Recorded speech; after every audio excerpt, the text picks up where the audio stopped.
The following is a production of DallasCowboys.com and the Dallas Cowboys Football Club. How about them Cowboys? Yeah! Go Cowboys! Let's go, baby! Are you ready for a break? Yes, Are you ready for a break? absolutely. Ready for a break?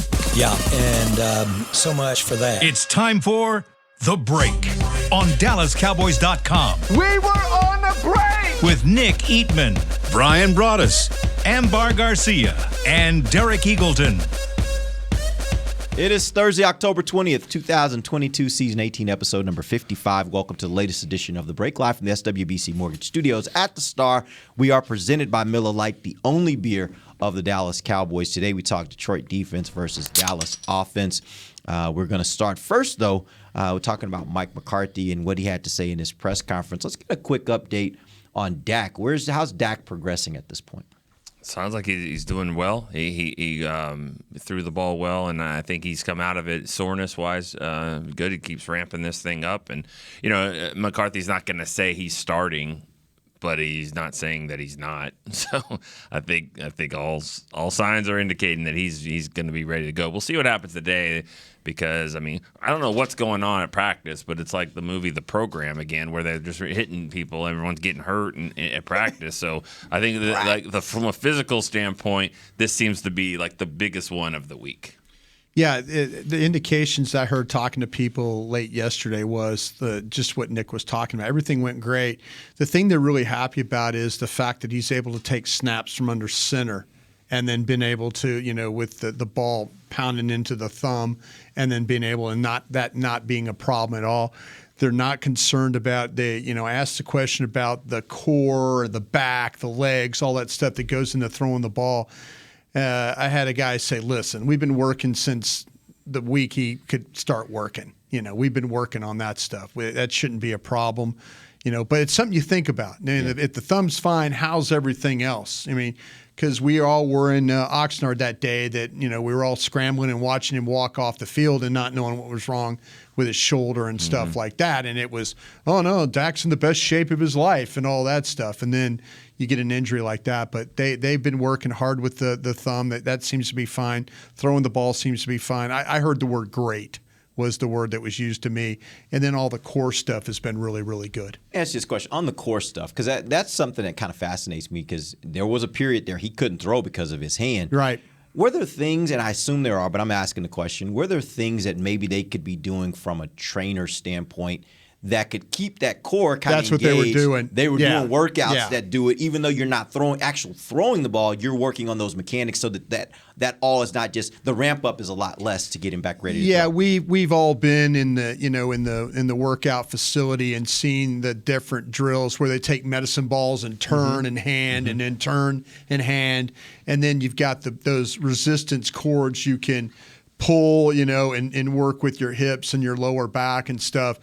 Yeah, it was, it was one of those things because I'm like you. I'm like, okay, the thumb's fine, but he hadn't thrown a ball, in 5 weeks. Yeah. And they're like, no, that part of it will be the easiest. That The makes throwing sense, part okay. will be the easiest. So the core stuff is they've been working with Britt Brown. There's if you follow any one of us on social media, you're going to see pictures and tweets of Britt, on the cords and all that stuff. So everybody knows how that works. And as soon as he was able to do something, that's when they started. So they feel good about all that. All right, let's catch up on a couple other. I was going to say there are a lot of workouts and especially stretches that you can still be doing without the need of your thumb. Now, where it gets tricky is when you start needing to add weight. That's different because you do need the help of your hands in that aspect. But as far as elasticity and just mobility stuff, I mean, they got all kinds of different workouts that he has been doing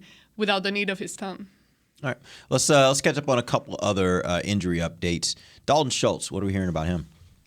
If they're going to play tomorrow or today, he could play today. So I think, he's a day to day, but I think it's trending upward for him, and to play in this game. And McCarthy sounded confident with him, but he also said Because I asked him about the tight ends, and he said something about the other tight ends, making sure that they got out there too, since their arrow was pointing up. And he said that it sounded like Dalton would still be somewhat limited, even if he's out there. They're still going to figure out ways to get all of them. Yeah, there sounds like to me there's been a little communication issues with the Dalton Schultz thing. In what way? Dalton Schultz needed a brace. Dalton Schultz got a brace. Dalton Schultz said he didn't need a brace. Dalton Schultz is playing without a brace. There seems to be some ththings that they're trying to get him comfortable. Sounds like a children's book. Yeah, yeah. Dalton Schultz wore a brace. Yeah, he didn't wear a brace. Yeah, Yeah, it could be very much of a child's book.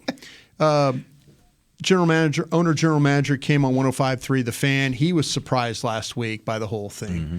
Talking to people, they're like, "Listen, it's one of those things. You got to feel comfortable. You got to be willing to want to go out there and try things." And there seems to be some confusion. Maybe confusion's the wrong word. Maybe some like, I want to try this. I don't want to try this. Now I want to try this. But wait a minute, we gave you the brace. Now you don't want the brace. So I think it's all down to being how comfortable he is out there playing. And he let's be honest too, his best rapport is with Dak Prescott. Mm-hmm. As long as Dak Prescott's out there, he keeps putting money in his pocket. So that I think there's a little bit of that's going on too. Yeah, and the other thing, it sucks for him that this happened and that Dak went out and all of that, because he has slowly just kind of disappeared of the whole mix. And this is his franchise year. He doesn't have a contract for next year. Then you got these younger tight ends who are honestly doing pretty good, and the coaching staff like them a lot. So it's going to be, not to talk about contracts just yet, but I find a hard time believing that he'll be here again next year. Well, when you look at, if you ranked all three of them, Hendershot, Ferguson, Schultz, athletically. Hendershot? I think it's Hendershot, Ferguson, Schultz. Yeah. I think just from an athletic standpoint. From a blocking standpoint, Ferguson? I don't think Schultz is first there. Knowing the offense and all that rapport with Dak, I'll give it to Schultz, But those are things you can those build. are things those guys are going to continue to improve on. So, it's I think she's right. When you're talking about where were we headed here, and that's kind of why I asked McCarthy the question. Is like, these two guys are coming off their best game. Schultz is coming back, great player and all that. You don't want to call him a progress stopper, but they're going to stop some progress. Yeah, I think Ambar and Nick are absolutely right about the situation. I'll say this: I think you're going to need Dalton Schultz this season. Yeah. I do. I give me as many of the blocker catcher guys I can get on the field. Especially if it turns into you're going to have to run the football. Who's a better blocker? Sorry to cut you off. No, I don't. You watch it more than me. Ferguson by far. Is Schultz? Is he gotten better at blocking? He has. The thing about with Schultz is there was times last year where they put him at the point of attack. He couldn't handle that. Then they put him on the backside, and he couldn't handle the backside cutoff. This year, though, in some of the preseason stuff, early season stuff, you were seeing him doing a better job of sustaining his block. Ferguson's a finisher, and Hendershot's a holder. Hendershot's he gets his hands inside, it can hold, but then again he gets sloppy in the hand, and then he gets the flag. They got flagged on that 3rd and 1, in the game a couple weeks ago where they had a shot to keep moving the ball against the Commanders, and it just he got caught for a holding call. So you have to be good enough with your hands inside.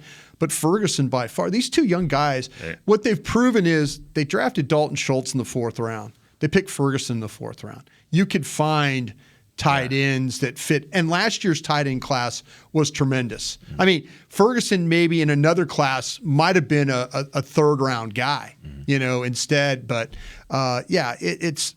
I just don't think I think you're going to need Dalton Schultz just because there is a little bit of that element to his game where he knows how to find space and the quarterback has confidence in him. I think that's one of the reasons why they gave him the franchise tag. They just couldn't get rid of all the guys that were catching balls. Yeah. They couldn't say, "Hi, Cooper, you're gone. Gallup, wait, we'll see you whenever." They just couldn't move on from everybody. And they, it's a little bit of a protecting themselves, I think. I can't wait to see those two guys next year in the offseason after, off-season workouts.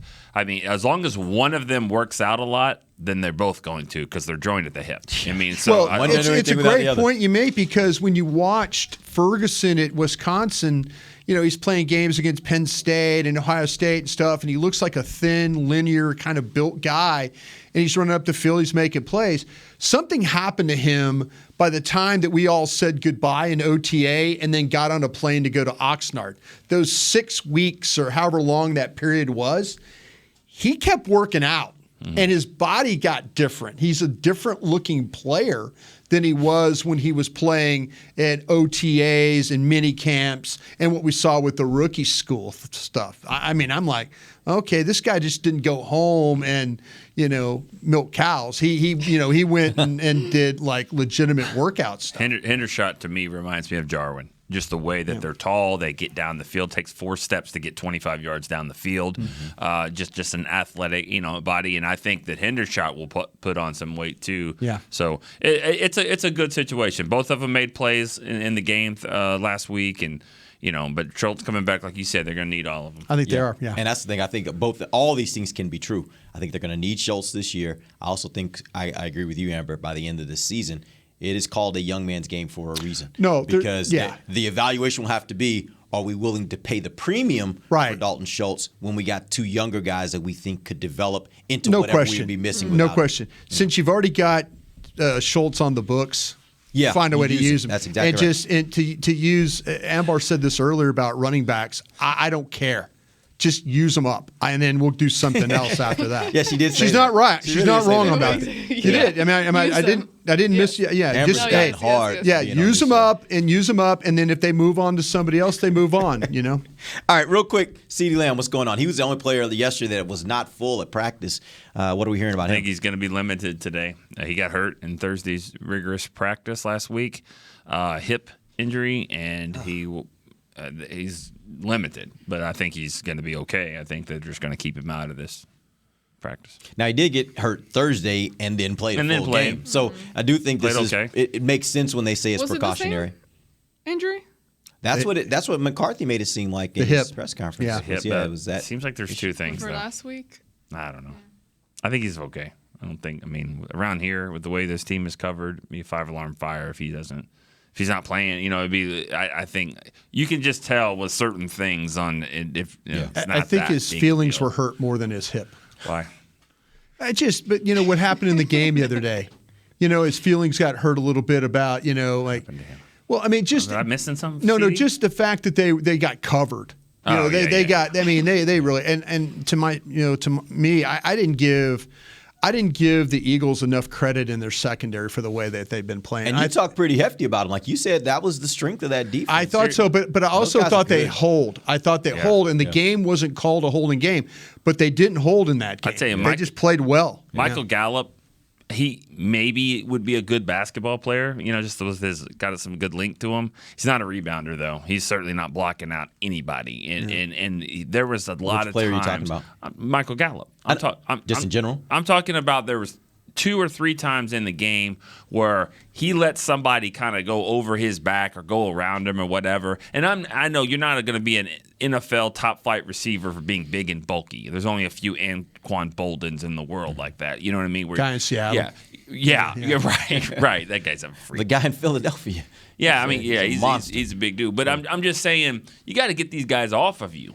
And the ball, fight for the ball a little bit. And I just thought there were times where they went through them. To his point it's about extending. Go get it, yeah. Yeah, it's about extending. And when all of a sudden you're not really comfortable extending. He's a waiter. Yeah, he's a little bit of let it get on. Well, no, that's the thing. Yeah. Come on, Frere. No tip. But yeah, that's the thing about it is if you're one, the bigger guys, when the guys in the Michael Irvin the day, big body, extend. That's what these things are nowadays. Is that these wide receivers have also figured out how to extend and then keep the ball extended while they're going down, so guys can't punch the ball out when you're trying to bring it to your body. All right, we're going to take our first break. We're going to come back. We'll dive into the Detroit defense versus the Cowboys offense. We'll be back. DallasCowboys.com radio. Todd thought it would be secure to jog in the cheetah savanna. Todd believed the big cat repellent he bought online was reliable. And now, Todd is trying to be faster than this cheetah that can run 80 miles per hour. But the good news is, Todd has AT&T 5G that is fast, reliable, and secure. And he learned the best thing to do is stop running and toss her the backpack with the beef stew. AT&T 5G. Fast, reliable, secure. It's not complicated.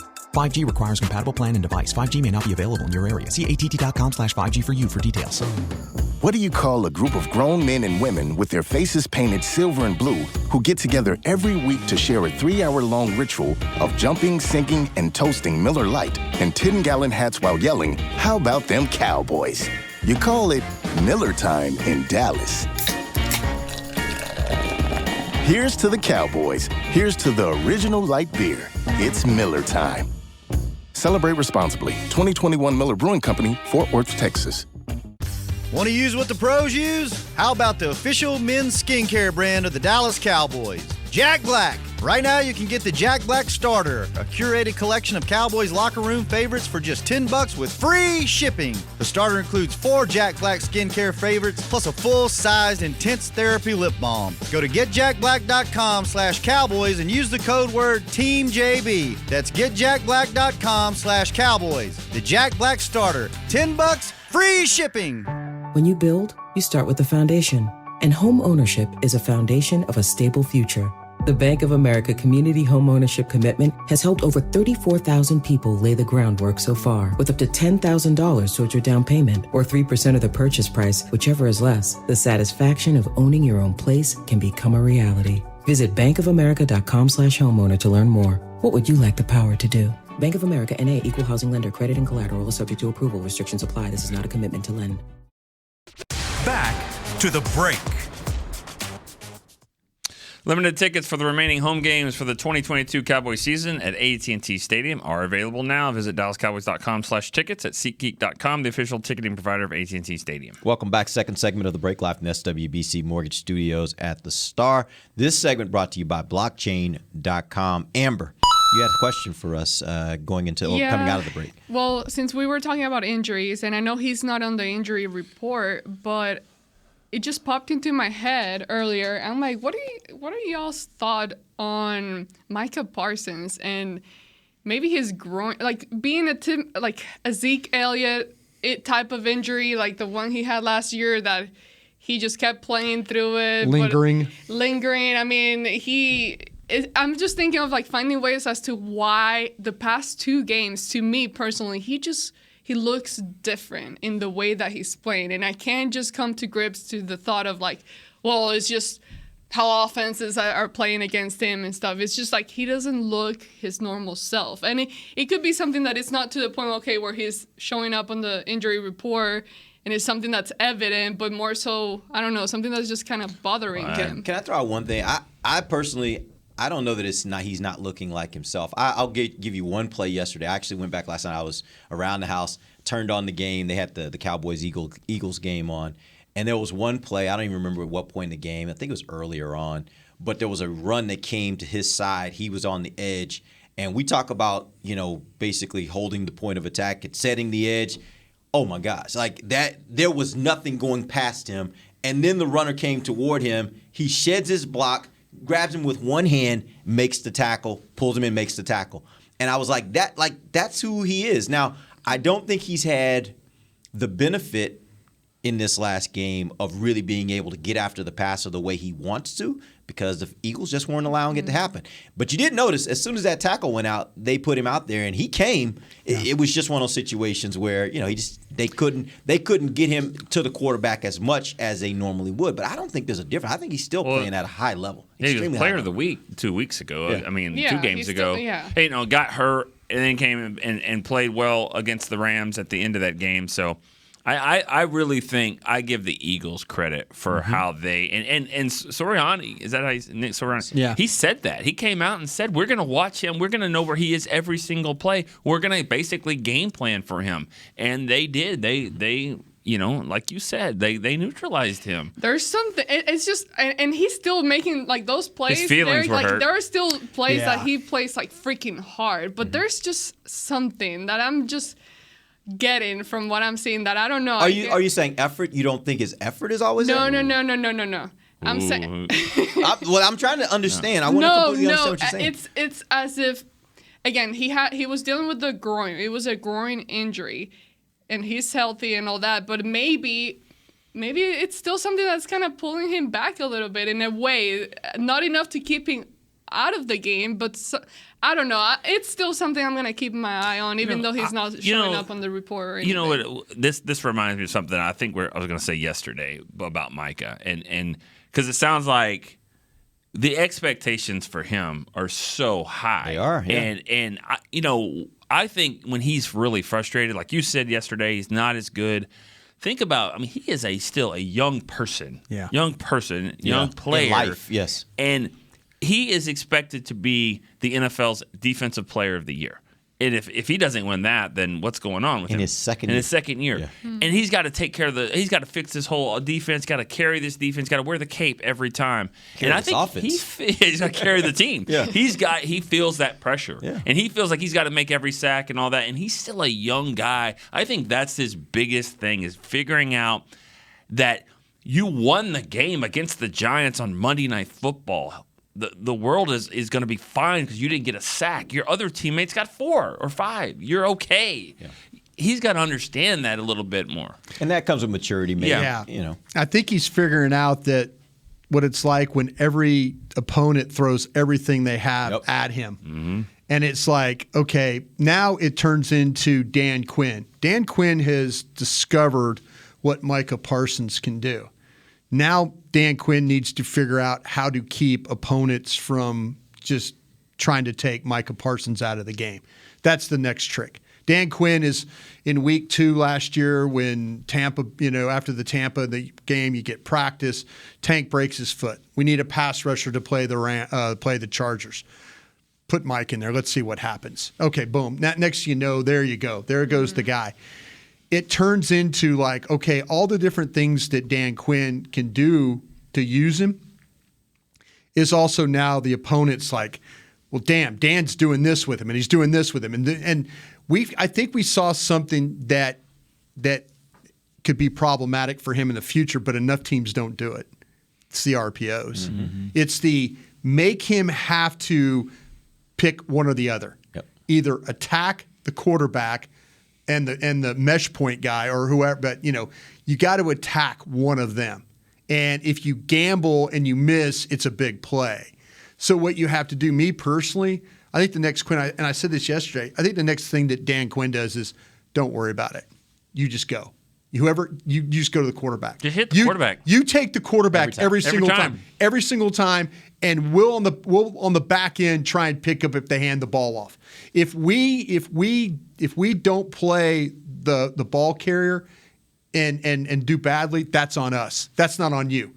But I think you just give him one assignment, and that seems to be the only thing that could stop him right now, is to make him have to hesitate just that split second while the ball gets off. I mean, when you think about it, that's really his greatest asset is he plays really fast. Yeah. He plays extremely fast. And you make him slow down and think, and now there's some indecision, it takes away his superpower. So yeah, you're right, Brian. If you can take that away and say, okay, we're just going to simplify this. This is always going to be your guy. Go get that guy. Yeah, then you keep him playing fast. If say DeMarcus Lawrence or DeMarcus Ware was in this room right now, we interviewed him. And we said, what's the one thing that hurts you as a pass rusher? And they will probably say, having to start, stop, and then start again. Because that's when you play fast and you play quick, it's that explosive movement. But those pass rushers, when tackles make them have to restart, then the ball is going out. So, it's that little bit of hesitation that causes you problems. All right, let's get into the Detroit defense versus the Cowboys offense. Brian, I looked at some of the stats for this defense. Check this out. They are 31st in yards allowed. Yeah. They are 24th in pass defense, 28th in rush defense. Mm-hmm. They are 30th in sacks. Yes. They are 29th in pressure percentage. They're Yes. 32nd in missed tackles. Mm-hmm. Is there anything that this defense does well? I will say this: I can't be as complimentary about their defense as I was their offense yesterday. Yeah. But I will say this: I think that Aiden Hutchinson, their first round pick from this year, the defensive end from Michigan, is going to be a good player one day. I really do. I think they move him around. He's number 97. He'll play on the left side, right side. He is a really good pass rusher. He only has 3 sacks. And the pressures have starting to come a little bit, but he's the only thing they got when it comes to rushing the passer. Malcolm Rodriguez, the linebacker, is number 44. He makes a ton of plays. If you're a Big 12 fan, you'll know him from Oklahoma State. Really good player from picked in the 6th round. One of those guys they drafted late that's really, really done a nice job for them. Their best corner is Jeff Okudah, who is from South Grand Prairie over here. He's a local kid. And then Deshaun Elliott, the safety, is a good player. But other than that, they really, really struggle to get off blocks. They finish these linebackers finish tackles, but it's downfield. They don't make a lot of negative plays.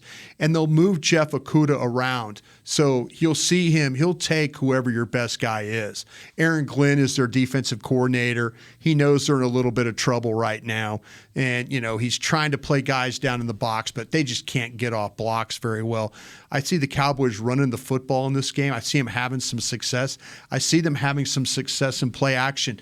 Linebackers are super aggressive and stepping up, and the ball then gets behind them as they're kind of all muddled up in there. The routes and stuff develop behind. But it's going to be about if you can take advantage of this defense, build a lead, and then make this offense just become one-dimensional with Jared Goff throwing the football. Because if it's close or tied or the Cowboys kind of mess around with them, it's going to turn into them running the football and this, them kind of taking the clock, and making it a low-scoring, ugly kind of a game. That's the best chance they have to win this because they can outscore you, but the problem is they can't stop you on the other end. Look at this stat I came across today. You guys might have seen it too. I mean, the Lions, it's how bad their defense is. The Lions at 1-5, right? 1-4. 1-4. They were off last week. 1-4. They've scored 140 points. The Cowboys are 4-2. They've scored 110 points. And that's 6 games. The Lions have had a bye week and they've been shut out. Right. Yeah. So in the first 4 games of the season, they scored 140 points. They lost 38-35 to the Eagles, 48-45 to Seattle, some 38-26 or something like that. Commanders. Yeah.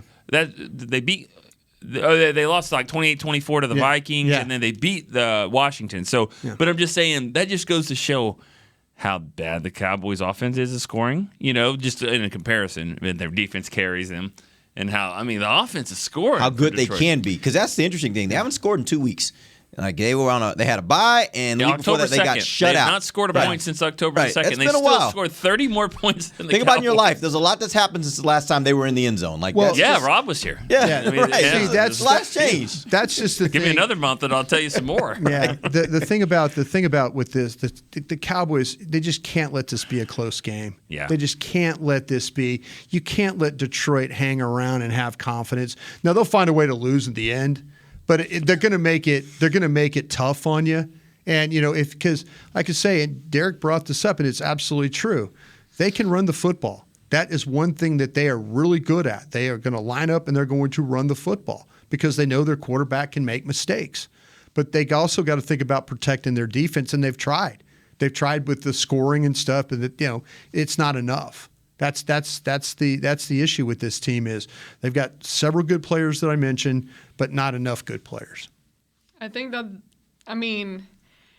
not the ideal game for our defense, the Cowboys defense, but I think that everything that you said about their defense, the Lions defense, just makes me think that the Cowboys are going to go in there and score like at least 35 points at the very least or whatever. But Kiss of death. Yeah. Is anybody worried about a little Dak rust? Yes. Yeah. Are you kidding And me? the last time we saw him, it wasn't very good, and he was completely healthy. I'm less concerned about that part as I am just the fact he hasn't played in a while. Yeah. And Dak is, when we've seen him in those kind of situations, he usually isn't at his best. He's 0-2 and He coming gets back better from as injury. he comes back. He gets better over weeks. He's 0-2 coming back from injury. That's only 2 games, and he played really well against Tampa. So I don't know if that should even count. Yeah.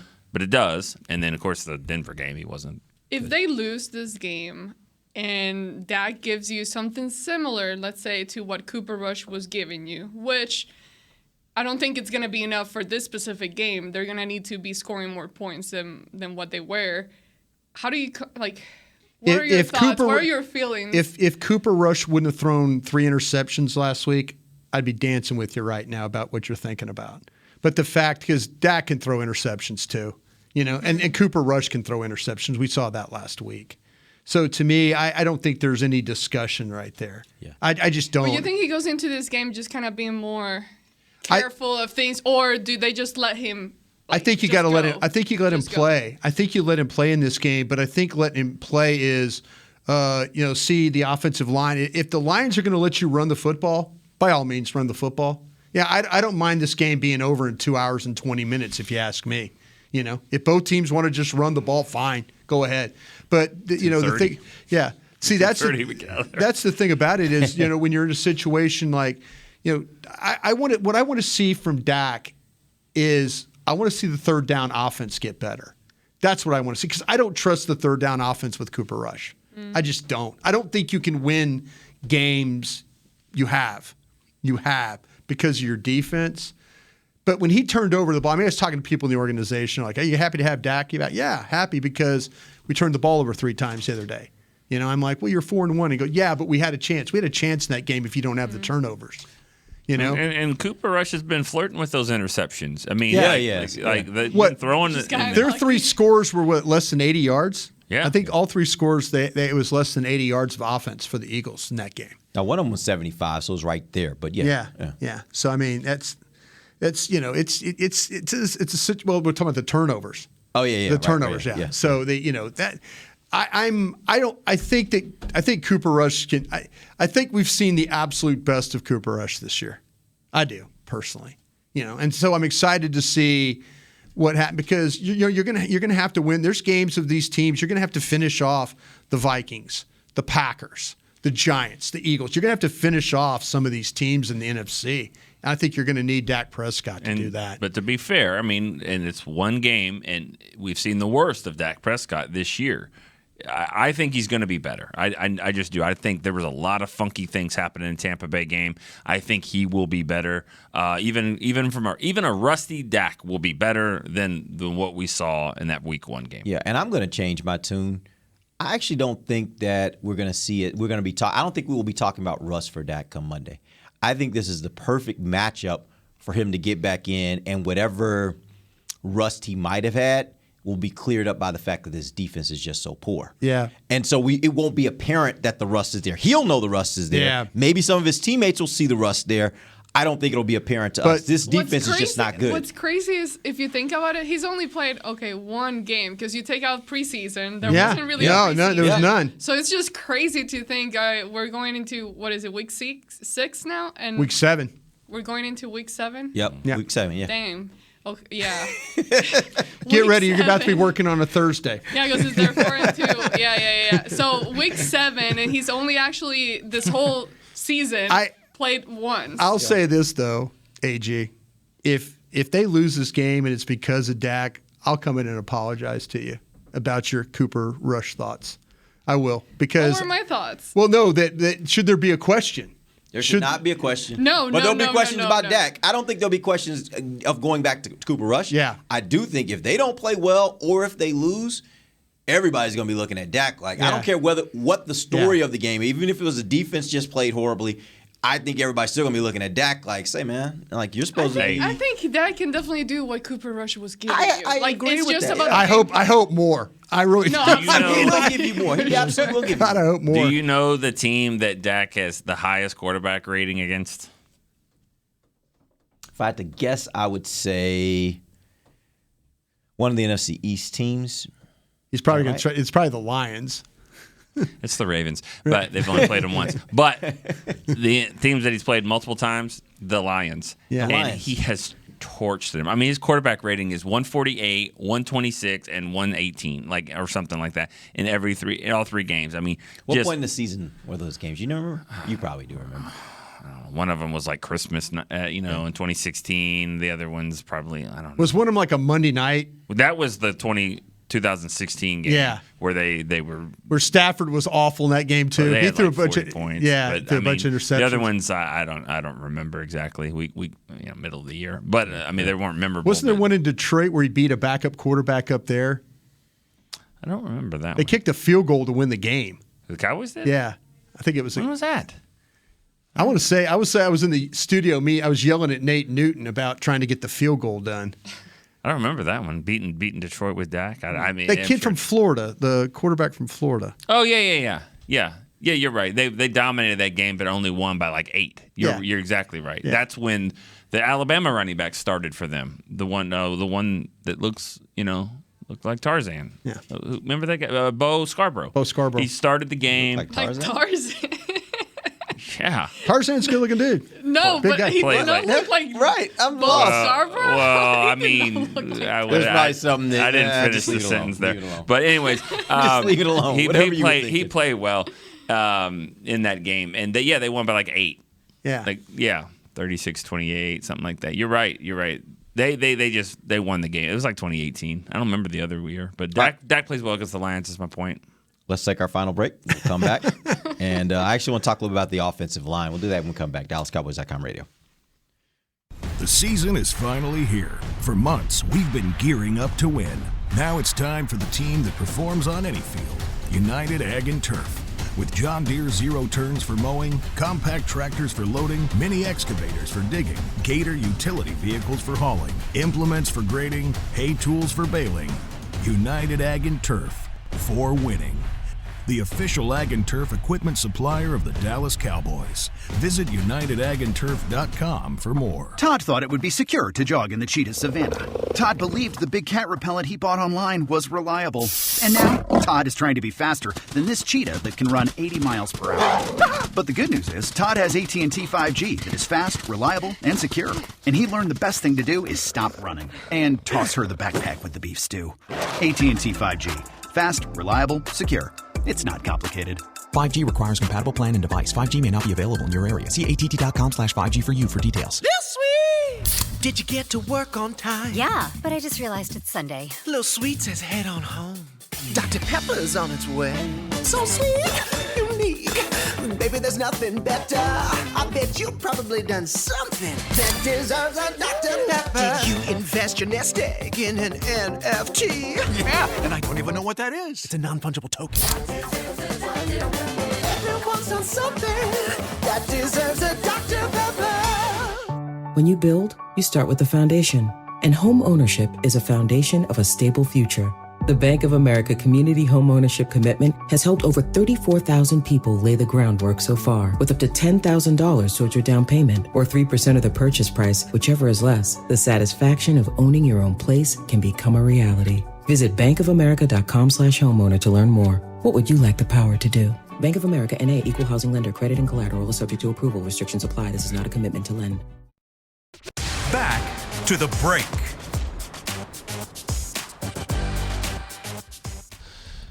Get your game day mentality on with the Dallas Cowboys official sideline gear inspired by coaches and players, made for all Cowboys Nation. Head to the nearest pro shop or log on to shop.dallascowboys.com. A Fanatics experience. Final segment of the break, live from the SWBC Mortgage Studios at the Star, presented by Miller Lite, the only beer of the Dallas Cowboys. Let's talk about the offensive line. I was looking at this offensive line and thinking about the fact that this time last year, there were probably all sorts of names we were throwing around like, man, I just don't know. I mean, you talk about Steele, you talk about Biotish, McGovern. Like there were all these different players that we really just didn't think. We didn't know whether they would actually be legit starting NFL offensive linemen. And now I look at them, and I think I have a different opinion of all three of those names I just gave you. That being said, if there is a weak link on this offensive line at this point, where is it? Well, I threw dirt on the right tackle a lot. Yeah, you did. I did. And now you're like, yeah. No, the right tackle's played well. Dug him up. I thought he was the liability that you worried about. I knew he was going to be fine all along. No, I'm good for you. You know what? Good for you. He is not. And I thought with Cooper Rush too, there would be some issues because Cooper Rush doesn't move very well. And the one thing is teams are not just overpowering this guy at the point of attack. He's playing well in the run game, and so give him a lot of credit. I learned my lesson on that one. The left, I said earlier about that with Jason Peters. I think that McGovern's playing better at left guard. So I'm okay with that. Tyler Smith, if you grade 65 plays, there might be 3, 4 of them that are really bad, but the other plays are all pluses. So. I haven't, I was worried about, Jordan Davis last week against the Philadelphia Eagles with how big he is and Biotish. Yeah, Biotish, he was no worse for wear in that football game. This offensive line, that's the thing I think that's going to benefit Dak Prescott the most is there might have been a lot of questions after the Tampa game.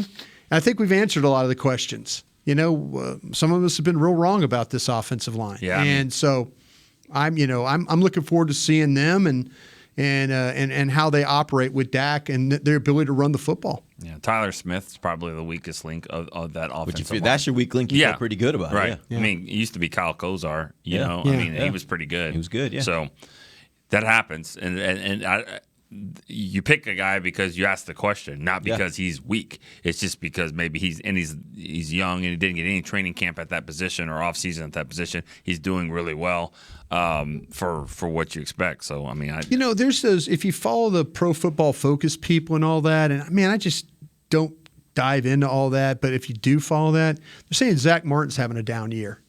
I can't.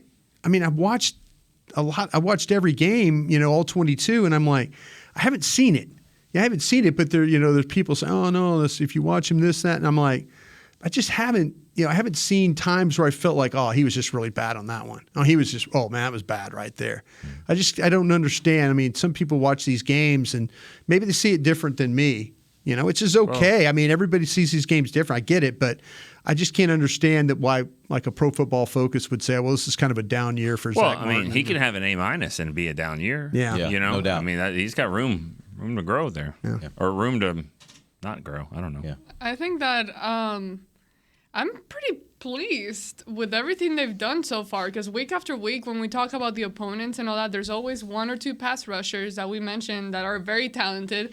They don't end up being someone that kills you in the game. They handle them very well. Also, I feel like we haven't been talking about holding penalties in the past few weeks. That seems to have gone down tremendously, especially since last year and at the beginning of the year.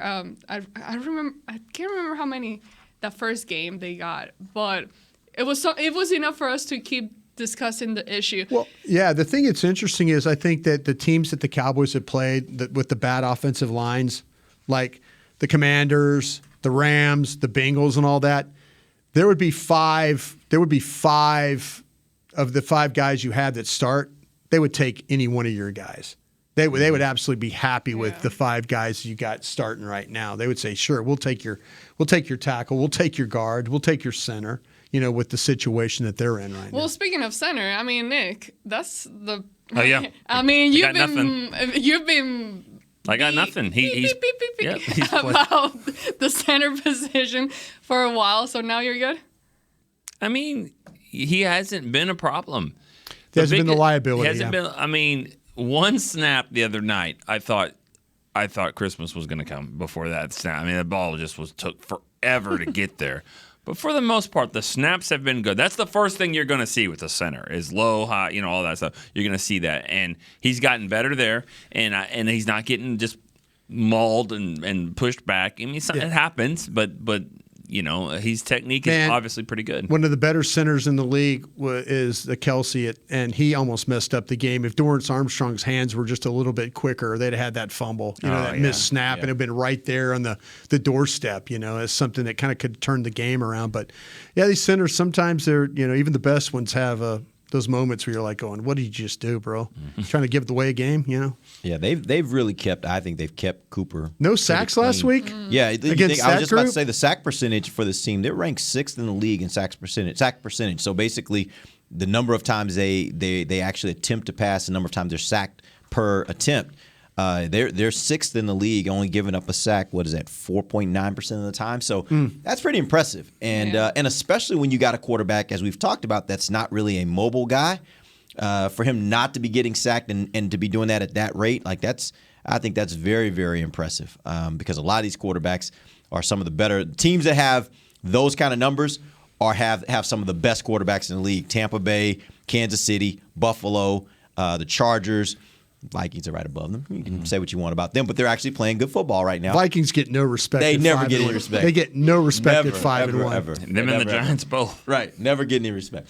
All right. Appreciate you guys joining us. That's a wrap for us. We'll be back tomorrow. We'll wrap up this week, get you guys ready for the upcoming game this Sunday. Till then, for Nick Eatman, Brian Broaddus, Amber Garcia, I'm Derek Eagleton. This has been The Break, live on DallasCowboys.com radio.